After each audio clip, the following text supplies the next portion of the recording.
realized like what an extraordinary event these films are when they come out. Like I wasn't in an industry. It wasn't an audience full of people from our industry. It was an audience full of you know, the real audience, and it was such a delight to be kind of in amongst it, and to feel the responses and to hear them. They're so vocal, so emotional. So yeah, that was a really fun experience to just be back in touch with the real thing, I guess.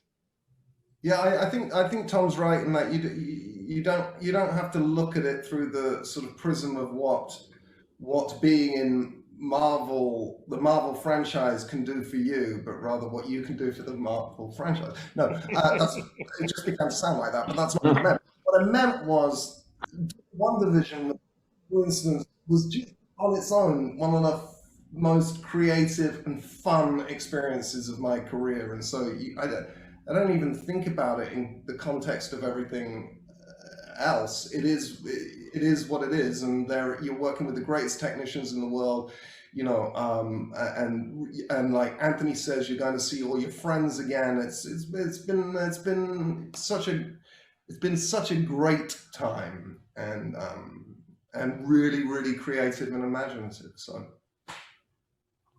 I love it.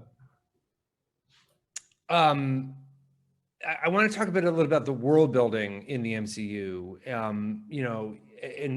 One of the things that's sort of great about the way that Marvel operates is that each sort of movie feels sort of unique unto itself as its own kind of thing, but it's also part of this larger cohesive storytelling universe. That I think, appears especially true with these shows. Each of these shows are very different from the other.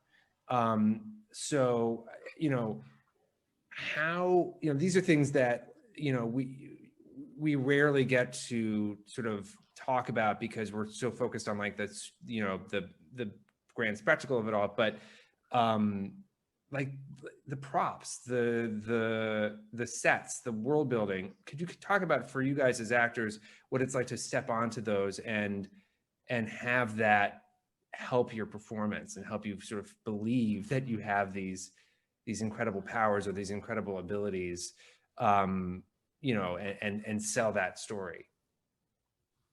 Lizzie, why don't you go first? Oh, I was just thinking about how important my wigs are to me when you just told me this.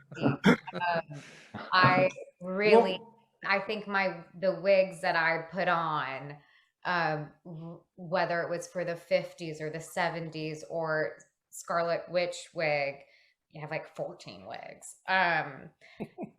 It totally puts me in a funny mood, and I love it. And it's something that once I'm out of that chair, I'm like, I feel like I have my invisible cape on, like I'm gone. And I don't mean it in any kind of like a methody way. Just it really makes me feel like for the 50s, you just want to walk different, you want to talk different. We all felt that way in the hair and makeup trailer all the time for doing our stupid vocal warm-ups to get our voices to have the right inflection for these time periods. And so yes, there's that part of the world building. And then with specifically with WandaVision, it was kind of incredible to watch our production design team create this nuclear home that shifted based on whatever reference we were giving an homage to.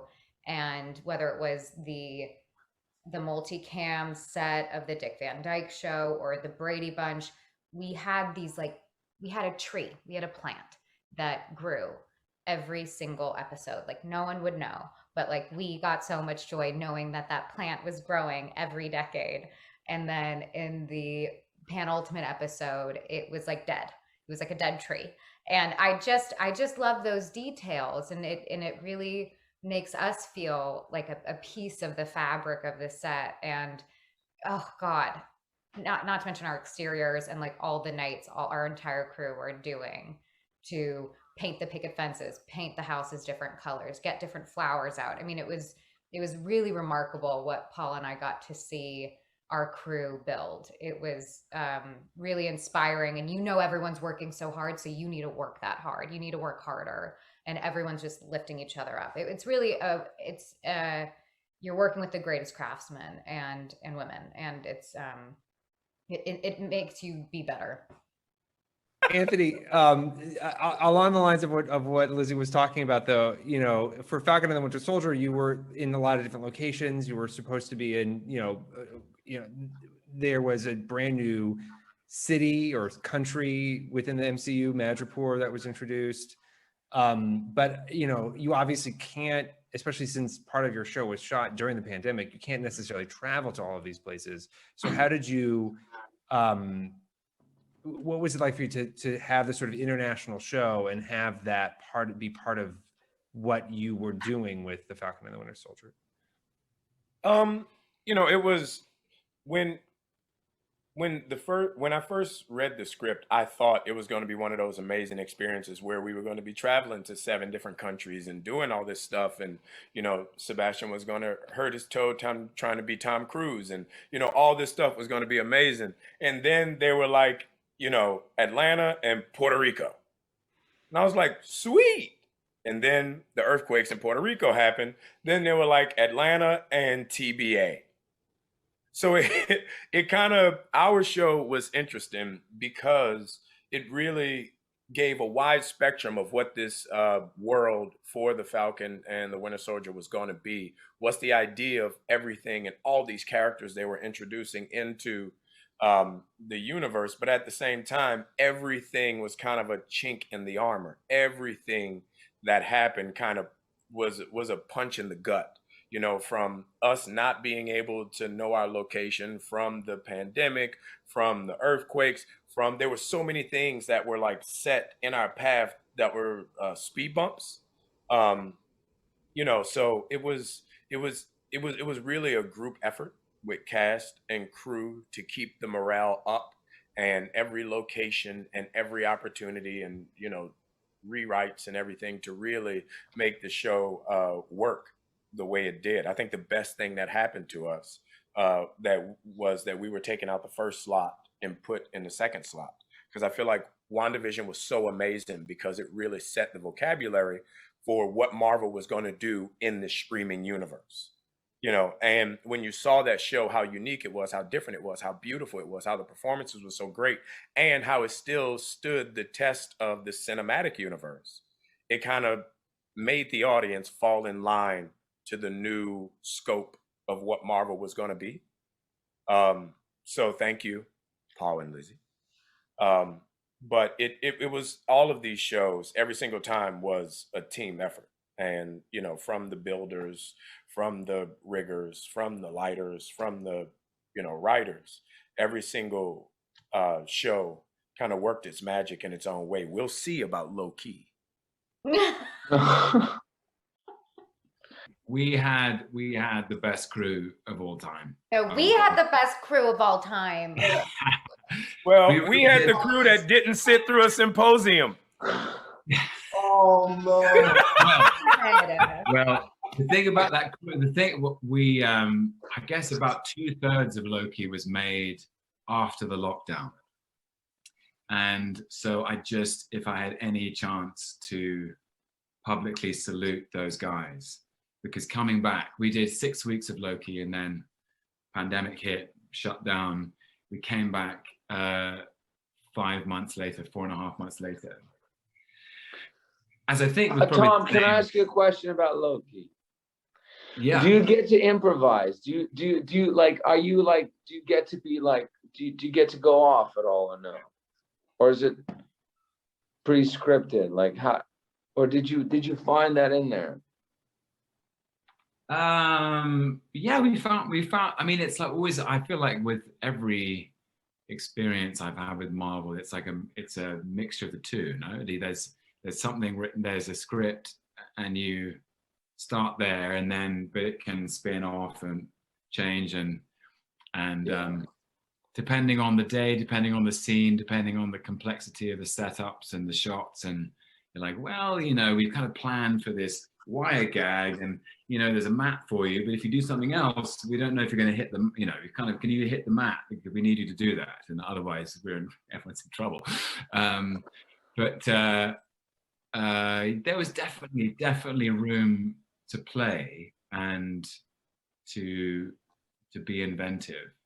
I mean, It sounds the same as like when we were on set and I had to remind Anthony that Daniel Bruhl was in the scene. I was like, Anthony, you know Daniel is in the scene too, right?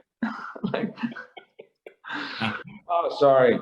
But like, yeah, I mean, I guess there's a collaboration aspect to this whole thing, you know, as you go. Yeah. I don't know. And you know, Owen Wilson, who sadly isn't on our, Yes, is so inventive and so imaginative and so spontaneous. He would always bring new things, and you know, new things to the table. And so yeah, but then I feel like it's always, my experience inside working with Marvel Studios has been like that. There's always been an encouragement to, and that comes from Kevin Feige, wouldn't you agree? Like Kevin works from a place where if someone has a good idea, let's try it. yeah. And that's the way the studio works is if someone has a good idea, it doesn't matter where whoever has it. There's no hierarchy of good ideas. If you have a good idea, then pitch it, and maybe it'll be in the thing. And that's what I love about the studio, is they're so fleet-footed and so dexterous like that. They can go, oh, that's interesting. Let's try this. How many times during your shoot did you talk to Kevin Feige, Tom?